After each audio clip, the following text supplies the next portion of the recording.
जब हम मुक्त गिरावट की बात करते हैं, तो यह एक ऐसा विषय है जो हमें भौतिकी के मूल सिद्धांतों से जोड़ता है। मुक्त गिरावट का मतलब है कि जब कोई वस्तु केवल गुरुत्वाकर्षण के प्रभाव में गिरती है, तो उसे कोई अन्य बल प्रभावित नहीं करता। यह एक सरल लेकिन गहरा सिद्धांत है। गुरुत्वाकर्षण, जो पृथ्वी के केंद्र की ओर हमें खींचता है, हर वस्तु पर समान रूप से कार्य करता है।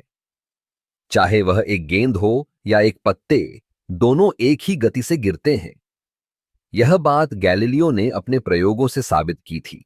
उन्होंने देखा कि अगर आप एक भारी और एक हल्की वस्तु को एक साथ छोड़ते हैं, तो वे एक साथ जमीन पर पहुंचते हैं। यह सिद्धांत तब से भौतिकी में एक महत्वपूर्ण आधार बन गया है। जब कोई वस्तु मुक्त गिरावट में होती है, तो उसकी गति समय के साथ बढ़ती है।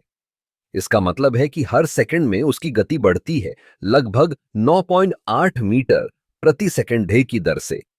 यह वही दर है जो हमें बताती है कि पृथ्वी पर सभी वस्तुएं कैसे गिरती हैं। अब अगर हम इस सिद्धांत को थोड़ा मजेदार तरीके से समझें, तो सोचिए, अगर आप एक बॉल को छोड़ते हैं, तो वह तेजी से नीचे आती है। लेकिन अगर आप उसी बॉल को एक ऊंचाई से फेंकते हैं, तो वह पहले ऊपर जाएगी, फिर गिरने लगेगी। यह एक अद्भुत अनुभव है, क्योंकि वह गुरुत्वाकर्षण के खिलाफ थोड़ी देर के लिए लड़ती है, लेकिन अंततः उसे हार माननी पड़ती है। मुक्त गिरावट का एक और दिलचस्प पहलू यह है कि यह केवल पृथ्वी पर ही नहीं, बल्कि अन्य ग्रहों पर भी होता है। उदाहरण के लिए, चंद्रमा पर गुरुत्वाकर्षण पृथ्वी की तुलना में कम है, इसलिए वहां वस्तुएं धीमी गति से गिरती हैं।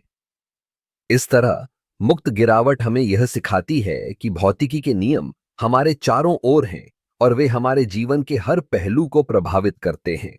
यह एक साधारण लेकिन गहन सिद्धांत है जो हमें बताता है कि कैसे हम और हमारे आसपास की वस्तुएं एक दूसरे के साथ इंटरैक्ट करती हैं।